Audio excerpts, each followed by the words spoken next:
الحمد لله رب العالمين، أشهد أن لا إله إلا الله وحده لا شريك له، وأشهد أن سيدنا ومولانا محمدا عبده ورسوله، صلى الله تبارك وتعالى عليه وعلى آله وأصحابه وذرياته أجمعين. أما بعد، فأعوذ بالله من الشيطان الرجيم. بسم الله الرحمن الرحيم.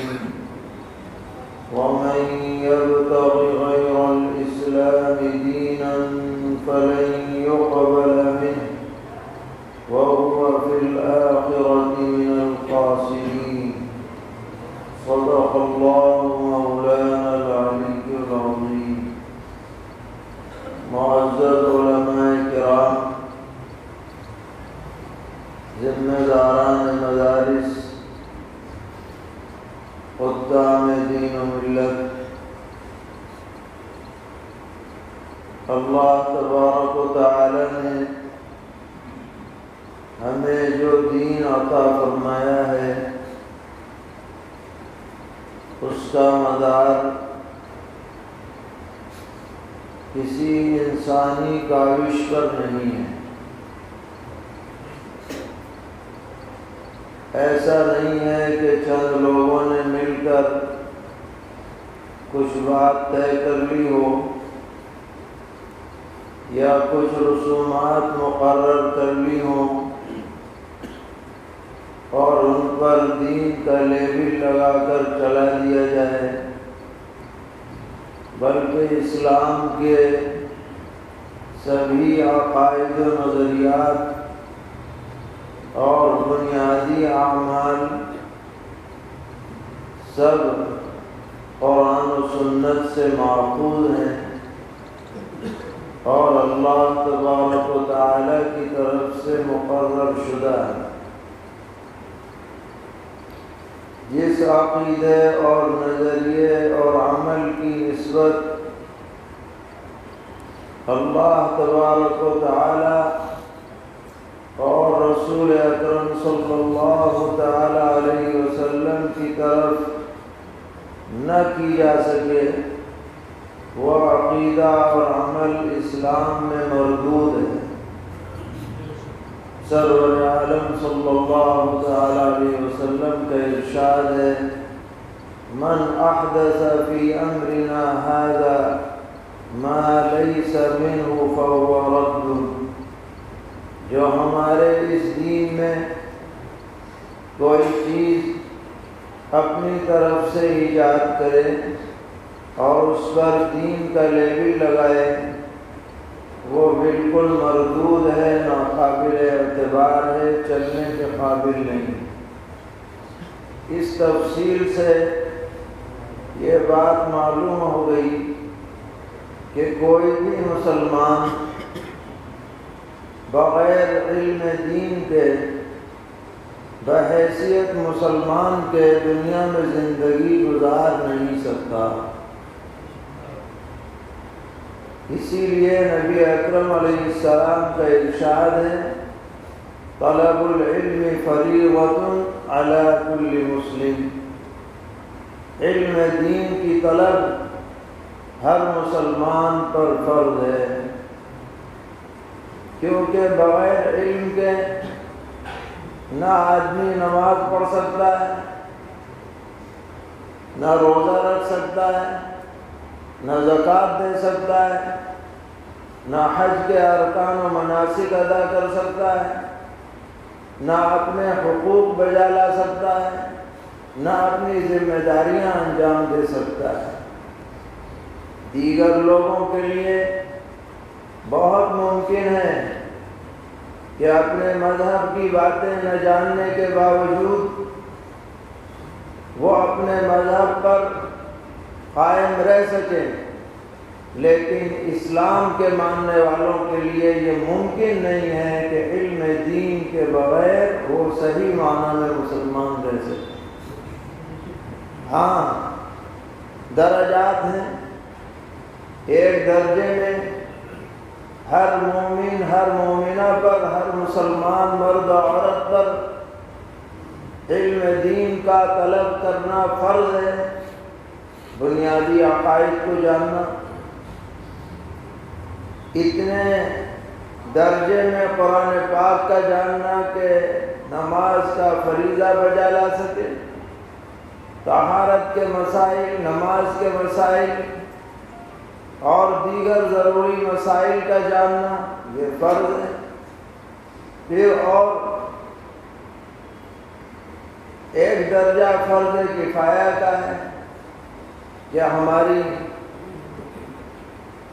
امت کے اندر، معاشرے کے اندر حفاظ کرام ہونے چاہیے جو پورا قرآن ان کے سینے میں محفوظ ہو۔ اسی طرح علماء ہونے چاہیے جو ضرورت کے وقت دینی رہنمائی کا فریضہ انجام دے سکیں۔ متخصصین ہونے چاہیے جن کی یہ مہارت فن ہو کہ ان کی بات سند کے درجے میں سمجھی جائے، فقہ میں ہو، حدیث میں ہو، تفسیر میں ہو اور دیگر علوم میں ہو۔ ہمارے اکابر رحمہم اللہ نے درجہ بدرجہ ان سب مواقع پر اپنی جو منصبی اور مذہبی ذمہ داری ہے اس کو پورا کرنے کے لیے آزاد مدارس دینیہ کا نظام قائم کیا، جو نہ کسی فرد کے اوپر منحصر ہے، نہ کسی حکومت پر منحصر ہے، بلکہ توکلاً علی اللہ اور عوام کے تعاون سے اپنے ادارے اور تعلیم گاہیں چلا رہے ہیں۔ اور الحمدللہ یہ انہی مدارس کا اثر ہے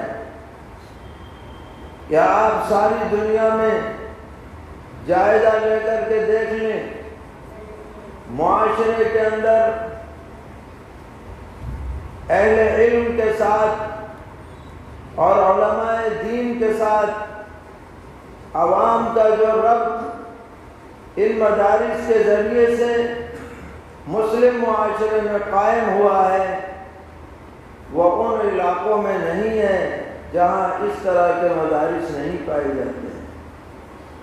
اہل علم کا احترام، اہل دین کا احترام، ایک عامی آدمی اگر وہ عملی زندگی میں کچھ کوتاہ بھی ہے، لیکن آپ گاؤں میں جائیے، دیہاتوں میں جائیے، شہروں میں جائیے، وہ دل سے اہل علم کا احترام کرتا ہے اور وہ ان کی خدمت کرنا اپنے لیے سعادت سمجھتا ہے۔ یہ اسی مدارس سے عوام کے ربط کی دلیل ہے۔ تو ہماری یہ ذمہ داری بنتی ہے کہ جس جذبے کے ساتھ ہمارے بزرگوں نے یہ نظام قائم کیا، ہم اس کو جدید تقاضوں کے مطابق مزید اس کا دائرہ وسیع کریں اور نئے احوال کے اعتبار سے اس خدمت کو بہتر سے بہتر انداز میں انجام دینے کی فکر کریں۔ آج لوگوں کے اندر اپنے بچوں اور بچیوں کو پڑھانے کا جذبہ پہلے کے مقابلے میں کئی گنا بڑھ گیا ہے۔ ایک مزدور آدمی بھی یہ چاہتا ہے کہ میرے بچے پڑھے لکھے ہوں۔ اسکولوں کی طرف رجحان عام ہے۔ چھوٹے چھوٹے اسکولوں میں بھی بچوں کے لیے بیٹھنے کی بھی جگہ نہیں ہے، داخلے بھی مشکل سے ملتے ہیں۔ ایسے ماحول میں ہماری یہ ذمہ داری بنتی ہے کہ ہم معاشرے کو سمجھائیں کہ آپ اسکول بھیج رہے ہیں، ہماری طرف سے کوئی اعتراض نہیں ہے، بھیجیے، لیکن ایسا نہ ہو کہ آپ کا بچہ پوری طرح اسکول کے رنگ میں رنگ کر دین سے محروم ہو جائے، بنیادی دینی تعلیم سے محروم رہ جائے۔ ایسا نہیں ہونا چاہیے۔ اس کے لیے آپ 24 گھنٹے میں 1 گھنٹہ مکتب کے اندر اپنے بچوں کو بھیجیں، لوگوں کی ذہن سازی کی جائے اور ان کو آمادہ کیا جائے کہ وہ اچھے ماحول میں، اچھے انداز میں، منظم انداز میں دینی تعلیم کو عام کرنے میں تعاون کریں۔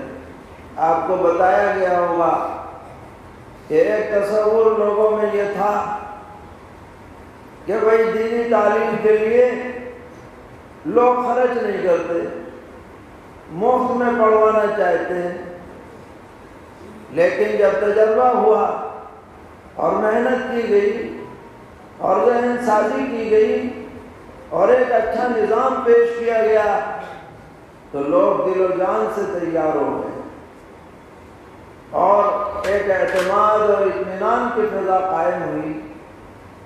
اگر ہم اس کو اور آگے بڑھائیں گے تو انشاءاللہ اس کے اچھے ثمرات اور اثرات ظاہر ہوں۔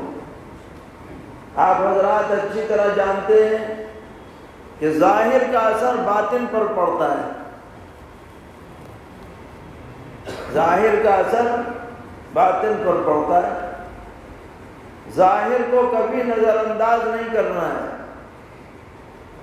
حضرت محی السنہ مولانا شاہ ابرار الحق صاحب رحمۃ اللہ علیہ مثال دیا کرتے تھے کہ ایک آدمی ہے، وہ پولیس محکمے سے تعلق ہے اور وہ عام لباس میں مجلس میں شریک ہو جائے، کوئی اثر نہیں پڑے گا، عام آدمی، اور وہی اپنی وردی پہن کر کے آئے تو ہر آدمی کی نظر اس پہ پڑے گی، حالانکہ آدمی وہی ہے جو پہلے تھا جو اب ہے۔ یہ فرق کیوں پڑا؟ اس ظاہری لباس کے ذریعے سے پڑا۔ تو آج ہمارے معاشرے میں عمومی طور پر جو اسکول میں جانے والے بچے ہیں وہ اسکول میں بھی غیروں کا لباس پہنتے ہیں، گھر میں بھی غیروں کا، اور تقریبات میں تو ضرور غیروں کا پہنتے ہیں۔ اگر وہ مکتب میں آئیں اور ان کو ہم اپنا لباس پہنائیں، اپنا ڈریس، کرتا پیجامہ، صاف ستھرا، ٹوپی، چلو 1 گھنٹہ ہی صحیح، تو اس کے اندر ایک اپنی اسلامی شناخت کا جذبہ پیدا ہوگا۔ یہ بچے جب ادھر ادھر جائیں گے، محلوں سے گزریں گے، تو دوسروں کو بھی لگے گا کہ ہاں بھائی یہ ہے اسلامی تہذیب۔ اس کا اثر ان بچوں پہ پڑتا ہے، بچیوں پہ پڑے گا۔ آج بچیوں کے لباس، بڑے بڑے دیندار گھرانوں کے اندر بچیوں کا لباس ایسا ہے کہ آستین غائب۔ ہم نے دیکھا ہے ریڈی میڈ کا زمانہ آ گیا، بازار سے بچیوں کا کپڑا لو تو فل آستین کا ملتے ہی نہیں، یہ تو آدھی کا ملے گا، یہ بالکل غائب ملے گا۔ یہ بچیاں مکتب میں آئیں گی، حجاب پہن کے آئیں گی، فل آستین پہنیں گی، انہیں پتہ چلے گا کہ یہ اسلامی تہذیب ہے، یہ ایک تربیت کا انداز ہے۔ آپ تجربہ کر کے دیکھیں، اس کا فرق پڑے گا۔ تو ہم سب اس کو اپنی ذمہ داری سمجھ کر کے انجام دیں۔ ماشاءاللہ ہر مدرسے کا اپنا ایک حلقہ ہوتا ہے، اور ہم اگر مضبوطی سے کھڑے ہوں گے تو کوئی وجہ نہیں ہے کہ اس میں کامیابی نہ ہو۔ اللہ تعالی ہم سب کو توفیق عطا فرمائے، ہماری نسلوں میں دین و ایمان قرآن کی بقا کے فیصلے فرمائے، ہر طرح کے شرور سے، زلات سے، ظلمات سے ہم سب کی حفاظت فرمائے۔ اس مجلس کو بھی بےحد قبول فرمائے۔ وصلی اللہ تعالی علی خیر خلقہ محمد وآلہ وصحبہ اجمعین برحمتک یا ارحم الراحمین۔